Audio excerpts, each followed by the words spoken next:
नमस्कार, स्वागत आहे तुमचं आपल्या चॅनलमध्ये AI सुपर प्रॉम्प्टर. आपण नेहमी वेगवेगळे विषय घेऊन येत असतो. तसाच आपला आजचाही विषय आहे. आपला आजचा विषय थोडासा वेगळा आहे. तो काय आहे तो तुम्हाला मी मध्ये सांगणार आहे. ना सुरुवातीला ना शेवटी. या व्हिडिओला तुम्ही लाईक करा, चॅनलला सबस्क्राईब करा आणि हा व्हिडिओ तुम्ही इतरांशी शेअर पण करा. या व्हिडिओचा डिस्क्रिप्शनमध्ये डिस्क्लेमर दिलेला आहे. तुम्हाला माहिती आहे आपल्या व्हिडिओमध्ये एक कथानक सुरू आहे. त्याच्यामध्ये 4 मेन कॅरेक्टर्स आहेत: राहुल, नेहा, समर आणि कीर्ती. राहुल हा त्यांचा लीड आहे. त्या चौघांच्याही मानेमध्ये एक चिप बसवली आहे.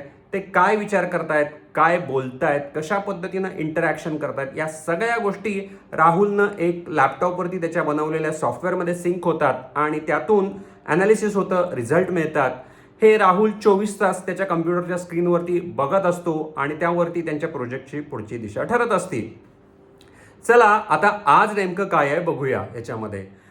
आणखीन एक म्हणजे त्यांच्या प्रोजेक्टमध्ये सुरुवात अशी झालेली होती की ते वड आणि पिंपळ या झाडांच्या ॲनालिसिसच्या मागं लागलेले आणि त्यांनी त्याच पद्धतीनं त्या झाडांमध्ये सुद्धा सेन्सर्स लावून ठेवलेले मुलांमध्ये आणि येता जाताच्या रोडवरती सुद्धा त्यांनी सेन्सर्स लावलेले. हे सुद्धा सगळे डेटा जे आहेत हे सिंक होत आहेत त्याच्या लॅपटॉपच्या स्क्रीन सॉफ्टवेअरमध्ये आणि त्याचेही रिझल्ट कंबाईन एन्व्हायरमेंटल रिझल्ट, आजूबाजूच्या सराउंडिंगचे रिझल्ट्स हे सिंक होऊन त्याला मिळत असतात. आता बघूया आज काय होतंय. शनिवारची रात्र आणि पाऊस हा थोडासा थांबलेला होता. मान्सूनचे दिवस सुरू होते, पाऊस थांबलेला होता. त्यामुळं थोडंसं पावसाने उसंत घेतलेली, त्यांना विचार करायला वेळ होता.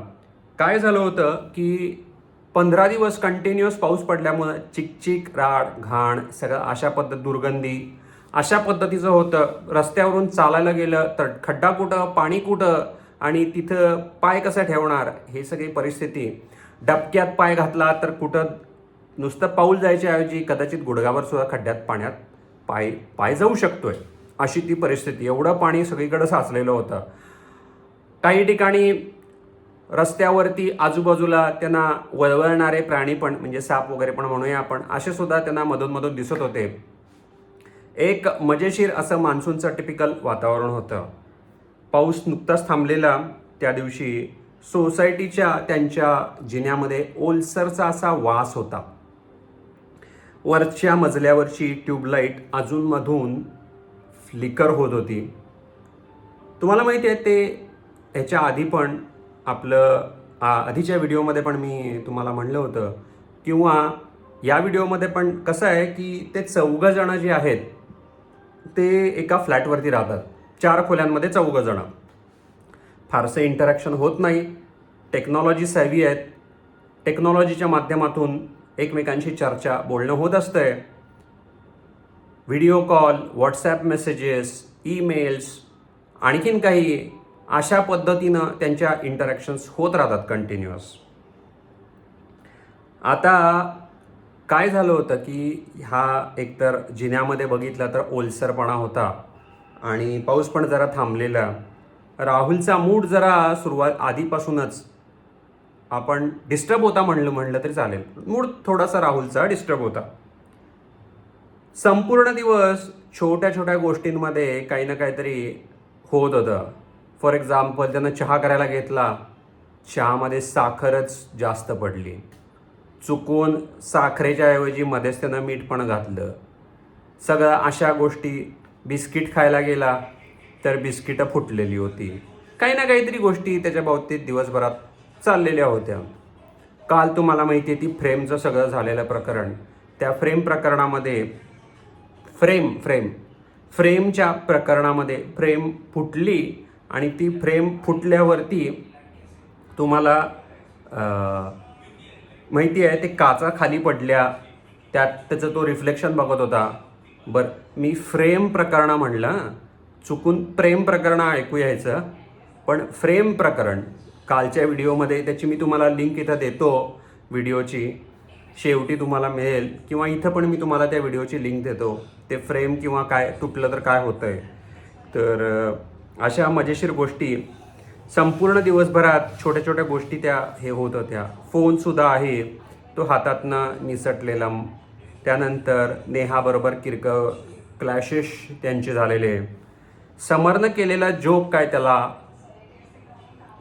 जोक जोक म्हणून त्यानं घेतला नाही, त्याला तो जोक जरा टोचला म्हणलं तरी चालेल. तो चिडलेला घरातनं बाहेर पडला. नेहा मागून आली आणि म्हणाली, कुठं चाललायस? बरं जाताना सांगून तर जा, कमीत कमी आपल्याच तंद्रीत कुठं चाललायस? तो चिडून म्हणाला, काय नाही, मी हवा खायला चाललोय. हवा खायला चाललोय म्हणला. चिडलेला, मूड खराब होता. मी हवा खायला चाललोय, तुला काय करायचं आहे? अशा पद्धतीनं त्यानं रिस्पॉन्स दिला. हसली जरा ती. त्या तिघांनाही माहीत होतं ह्याचा मूड जरासा आज मजेशीर आहे. मुद्दाम त्याला ते त्यामुळं आणि टोचत बसलेले. ती हळूच म्हणाली, हे बघ, माझ्या आईनं सांगितलंय शनिवारी ना जरा मूड जर वेगळा असेल तर एकटं बसायचं नाही अजिबात. माझ्या आईनं सांगितलंय. राहुल हसला. जिन्यालाही आता सुपरस्टिशन लागलं काय? आता जिन्यात पण बसू नको का काय मी? जिन्याला पण तुझं सुपरस्टिशन चिकटलं आणि काय नाही काय काय पुस्तक तयार करूया का पुस्तक? खाली उतरला. सोसायटीमधला जिना अंधारामध्ये. वर तशीच फ्लिकर होणारी लाईट. वास तसाच येत होता. बुरशी जिन्याला दोन्ही साईडनं पकडलेली होती. एवढा पाऊस पडल्यावरती ओल धरल्यावरती बुरशी यायला लागली. हिरवट बुरशी साचा चिकटायला लागली त्याच्यावरती. पाण्याचे डाग असे तयार झाले. मध्येच एका पायरीवरती बसला. खालच्या खाली 2 पायऱ्यांवर कोणाच्या तरी चप्पलांचे डाग आणि राड असलेले चप्पल. कोणीतरी चिखल घासलेला होता. तरी पण तशाच त्या अवस्थेमध्ये तिथं बसला तो. काही मिनिटातच त्याला शांत वाटलं. मग विचार सुरू झाले त्याच्या मनामध्ये. लाईफ कुठं चाललंय? तो एवढा इरिटेट का आहे? त्याला काहीच खरं कळत होतं का नेमकं? कुठल्या दिशेनं चाललंय सगळ्या गोष्टी कुठल्या दिशेला चालल्या आहेत? गहन विचारात पडला तो.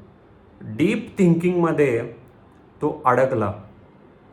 अचानक आठवलं त्याला समरनी केलेला जोक, नेहाचा टोन, ऑफिसमधला कोणीतरी केला असेल त्याला, मीटिंगमध्ये त्याला काही प्रश्न विचारला असेल, तिथं त्याचा झालेला इन्सल्ट, सगळं त्याला आठवायला लागलं एका मागे. आणि सगळी निगेटिव्हिटी त्याची ॲम्प्लिफाय व्हायला लागली. निगेटिव्हिटी हळूहळू वाढायला लागली. एक मनामध्ये निगेटिव्ह विचार आला की त्याच्याबरोबर 4 निगेटिव्ह विचार ऑटोमॅटिकली तयार होतात आणि त्याच्यामुळं ते ॲम्प्लिफाय होतं आहे. आणि ती निगेटिव्हिटी प्रचंड प्रमाणामध्ये अशाच त्याच्या मनामध्ये तयार झाली आणि ती वाढली.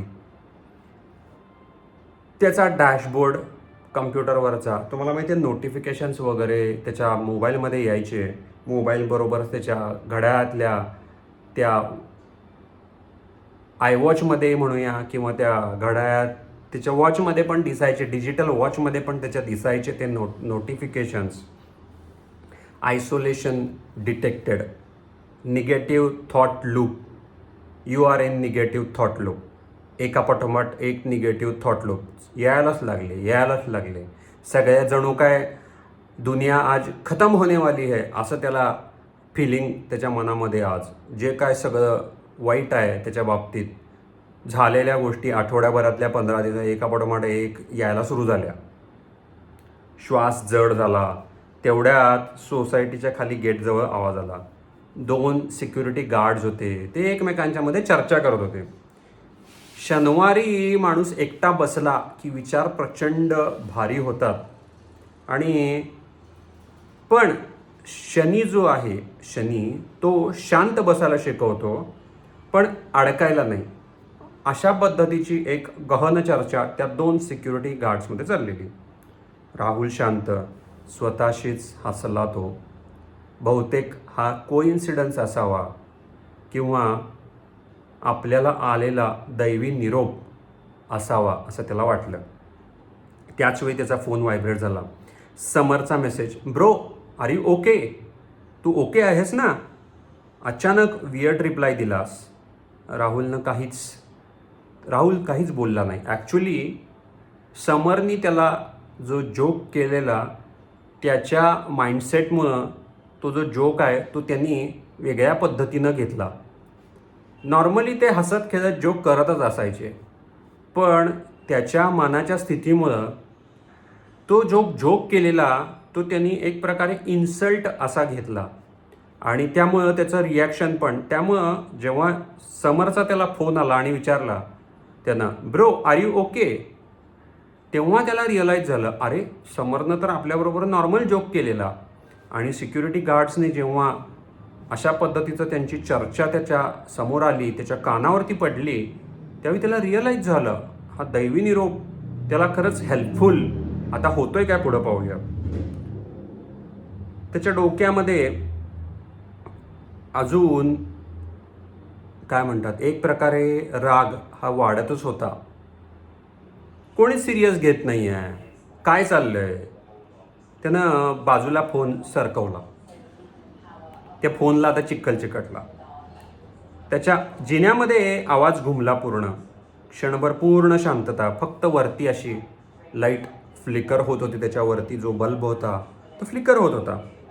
त्याला अचानक जाणवलं तिथं आता तो खूप वेळ बसलाय आणि जास्तीत जास्त त्याचा मूड हा डार्क होत चाललाय. म्हणजे अजून तो निगेटिव्ह त्याचा मूड होत चाललाय. तेवढ्यात नेहा पळत आली, खाली आली. शांतपणे त्याच्याकडं 2 मिनटं बघितलं नेहानी. हळू म्हणाली, तुला मी म्हणाले होते की नाही मगाशी, एकटं बसू नकोस म्हणून, का बसलास. आणि ते बघ तुझ्या मोबाईलला चिखल लागलाय, लक्ष आहे का त्याच्याकडं, जरा बघ. राहुल चिडून म्हणाला, मला थोडी शांतता हवी होती, मला पीस हवा होता. ती शांत, पीस नाही, तू ओव्हर थिंक करतोयस, अननेसेसरी तू ओव्हर थिंक करतोयस, हे तिनं त्याला समजून सांगितलं. क्षणभर तो पुन्हा काही बोलला नाही, त्याच्याच पुन्हा विचारामध्ये.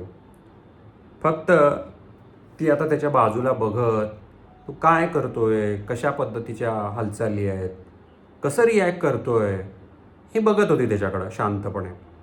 पुढं म्हणाली, चल वर, राहू दे आता, मूड ठीक करूया आपण तुझा, चल वरती चल आता, गोंधळ करू नको.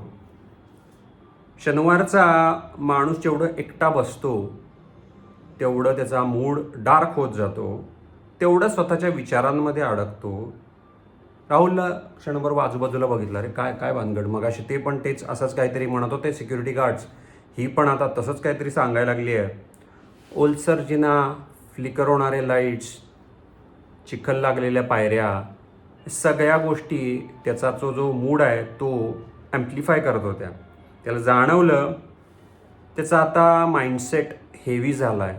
त्याच्या मोबाईलवरती, त्याच्या घड्याळांमध्ये नोटिफिकेशन्स येत होती कंटिन्युअस. त्याच्या मानेमधल्या चिपमधनं जो काय डेटा सिंक होत होता त्याच्या लॅपटॉपला, ते सगळं ॲनालिसिस चाललेलं आणि त्याच्या मोबाईलवरती नोटिफिकेशन्स येत होती. तेवढ्यात काय झालं, शेवटी तिनं त्याचा हात पकडला आणि चल म्हणली, आपण चालायला जाऊया आता भानगड नको, चल आपण चालायला जाऊया, इथं बसू नको जास्त वेळ. तो निघाला तिच्याबरोबर. खाली एक वयस्कर व्यक्ती होते, त्यांनी शनी महाराजांचा फोटो ठेवलेला आणि तिथं ते छोटासा तेलाचा दिवा लावत होते. तो वर बघून हसला आणि त्याला लक्षात आलं त्यांचं बोलणं पण, ते जे वयस्कर व्यक्ती होते ते पण त्यांनी त्याच्याकडं राहुलकडं त्याच्याकडं बघितलं आणि दोघांची नजरानजर झाली. म्हणाले, बाळा शनिवारी एकटं बसायचं नाही, अजिबात एकटं बसायचं नाही शनिवारी, कोणीतरी बरोबर पाहिजे, अजिबात एकटं बसत जाऊ नकोस, काम कर, लोकात राहा, नाहीतर तुझेच विचार तुला खातील. चिडला राहुल, चिडला नाही सॉरी राहुलनी ऐकलं आता शांतपणे. नेहा पण हसली ह्याच्यावरती. घरी परतल्यावरती व्हिडिओ कॉलवरती समोर होता. कीर्ती पण तिच्या मोबाईलवरती बोलत होती. कीर्तीनं त्याच्याकडे बघितलं आणि म्हणाली, आता तुझा मूड जरा फ्रेश झालेला दिसतोय, तो स्टेअरकेसचा जो हॉरर होता तो कदाचित आता संपलेला आहे आणि आता तुझा मूड आहे तो आता नॉर्मल झाला आहे असं दिसायला लागले. शेवटचा मेसेज पुन्हा त्याच्या डॅशबोर्डवरती आला. काय म्हणतोय डॅशबोर्ड, त्याचा काय म्हणतोय बाबा, निगेटिव्ह लूप जो आहे तो आता इंटरप्ट झाला आहे, तो आता निघून गेला आहे. सोशल जे कनेक्शन्स आहेत ते पुन्हा एकदा रिएस्टॅब्लिश झालेत. राहुलनं खिडकीतून बाहेर पाहिलं, काय दिसतंय आता, वरनं खाली बघितलं, खिडकी उघडी होती, वारा आतमध्ये जोरात येत होता. तोच वारा मगाशी जो जड वाटत होता तो हलका वाटायला लागला. पाऊस पुन्हा सुरू झाला. पण आता त्याच्या मनातली जो डार्कनेस होता, जो जडपणा होता तो तर कमी झाला. पूर्णपणे त्याच्या मनातला जडपणा, डार्कनेस होता कमी झाला. प्रश्न तुम्हाला माहिती आहे, आपल्या व्हिडिओमध्ये प्रत्येक वेळी एक इंटरेस्टिंग असा प्रश्न तयार होतोय आणि असे प्रश्न हे चौघजणं पुन्हा एकदा सोडवायचा प्रयत्न करतात. पुढं जाऊन प्रत्येक व्हिडिओमध्ये ते सोडवायचा प्रयत्न करतात. तसाच आजही एक प्रश्न तयार झाला आहे. काय आहे तो, की आपण शांतता शोधतो की एकटेपणामध्ये अडकतो. हा एक असा गहन असा प्रश्न निर्माण झाला. कसं याचं उत्तर आता हे चौघजणं हुडकतात, पाहूया पुढच्या व्हिडिओजमध्ये. नक्की ते हुडकतील. आपल्याला पण अशा प्रश्नांची उत्तरं हवी आहेत. भेटूया आपण पुढच्या व्हिडिओमध्ये. निरोप घ्यायची वेळ आली आता. नमस्कार.